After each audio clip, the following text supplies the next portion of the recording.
That is what stands out Soludo's roads. So you can see within 3 years he had awarded 760 something kilometers of roads, and over 500 kilometers of those roads are used asphalted with all the road furniture such as markings, median, and so on and so forth, where you have dualization.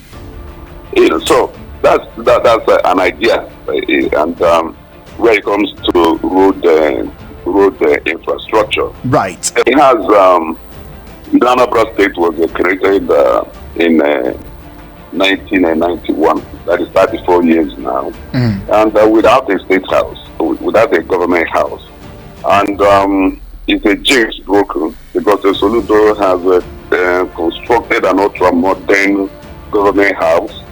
It's actually a mini city. It's a mini city in the sense that the entire government house complex is made up of 56 buildings. All of them are attending to different needs. So it's a city within a city. It was just christened last Monday Lighthouse. Okay. Lighthouse Oka. So Anambra government house is now known as Lighthouse. You may call White House yes. in the US. This one is called Lighthouse. Lighthouse. Okay. Yes. Okay. And then we are committed to reversing a kind of migration pattern you find in Anambra. Anambra has been what you may call a departure lounge. People are leaving. Anambra are leaving. People are leaving. In fact, possibly up to 50% of the Anambra don't live in Anambra State. This is a trend. It's what things Soludo is determined to reverse. So rather than allowing Anambra to continue as a departure launch, we want to make it a destination of choice. And not just from the Anambra, but for all Nigerians, all investors. So, you cannot achieve that unless you have a very intentional reconfiguration of the state in such a way as to make it receptive. Yeah. Soludo talks about, Anambra being a place where you can live, learn, work, enjoy, and all that. Learn and enjoy. Yeah. That's the way. So, that means there are certain infrastructure that must be in place. And that informs why Soludo also constructed the Solution Fund City. The Solution Fund City is a leisure park that is unique in itself, because normally a leisure park, you find an amusement park normally, and the water park is not often co-located with an amusement park. But in the one that Soludo has built, there are 4 components which make it very unique, and perhaps the only one of such anywhere in the world. And I'll tell you why. You have a water park within the leisure park, that's the Solution Fund City. You have a water park, you have amusement park, you have family fun center, as well as an international country club. You don't find all these co-located in a place. So you can see that we have and the facilities you find there, like the drop tower, like the roller coaster, and every other thing that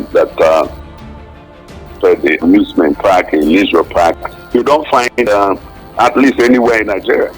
So it is obviously the largest leisure park you can find in Nigeria at the moment.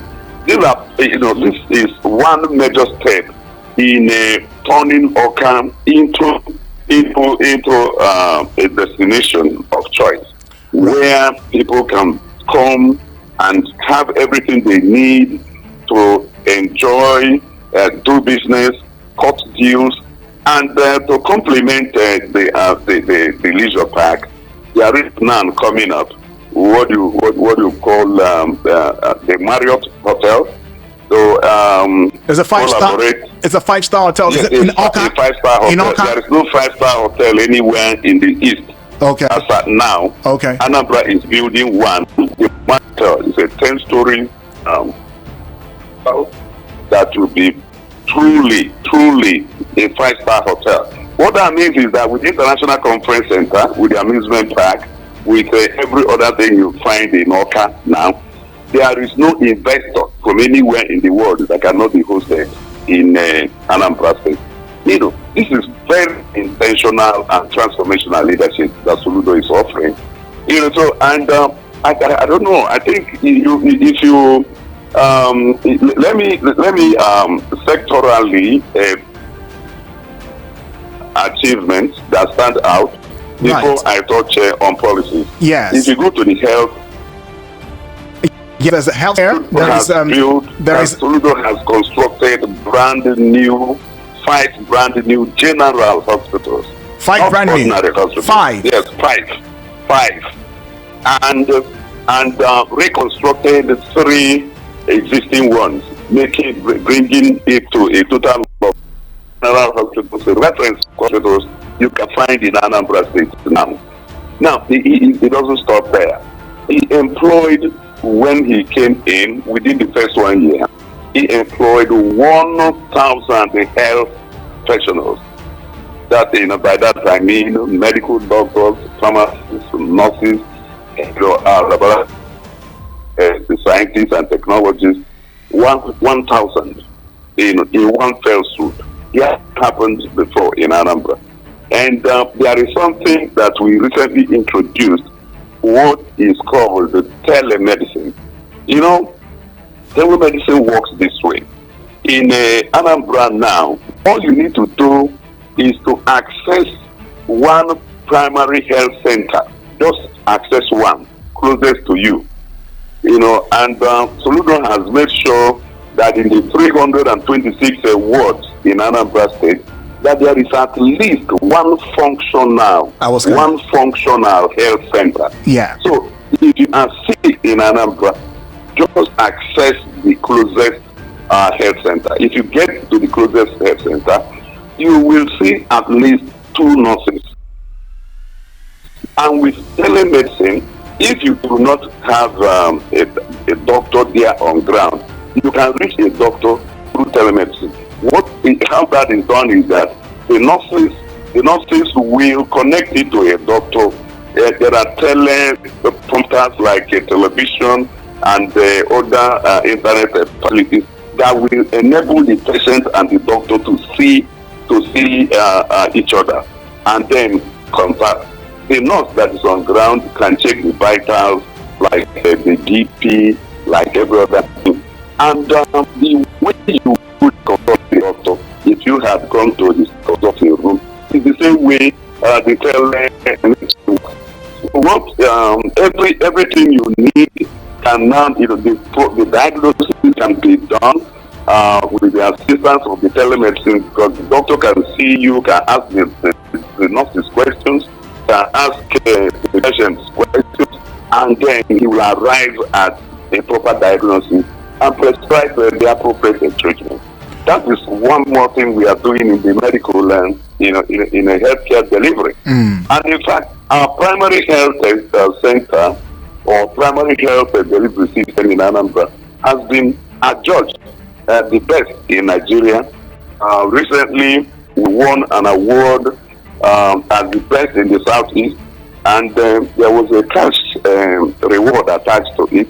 The cash was $500,000, and best in Nigeria, winning additional $700,000 cash reward attached to that award. That means $1.2 million. To validate that Anambra is the best in primary health delivery in Nigeria as of today, and we are determined to keep this status. Now, in the area of education, of course, I'm sure you are aware that Soludo we see that there is a free education implementation of in basic schools. Soludo has offered a free education, right, from kindergarten through primary to junior secondary up to senior secondary. Doctor, is that verifiable? It's verifiable. Verifiable. It is verifiable. All right. And it is it is not just a free education, but a free education that is truly free. And how that works is that government is paying the educational system what the parents ought to be paying. So it's not as if the educational system is left to wallow in want because there is free education. No, they get the money they normally get from parents in terms of school fees. And it doesn't stop there. So it's also extending a kind of subsidy to admission return schools. You know, when the military came, most schools in the southeast were actually built by the missionaries, and the military took over those schools. So under Ngige, P2P, Obiano, and of course Soludo, all these schools have been returned. The mission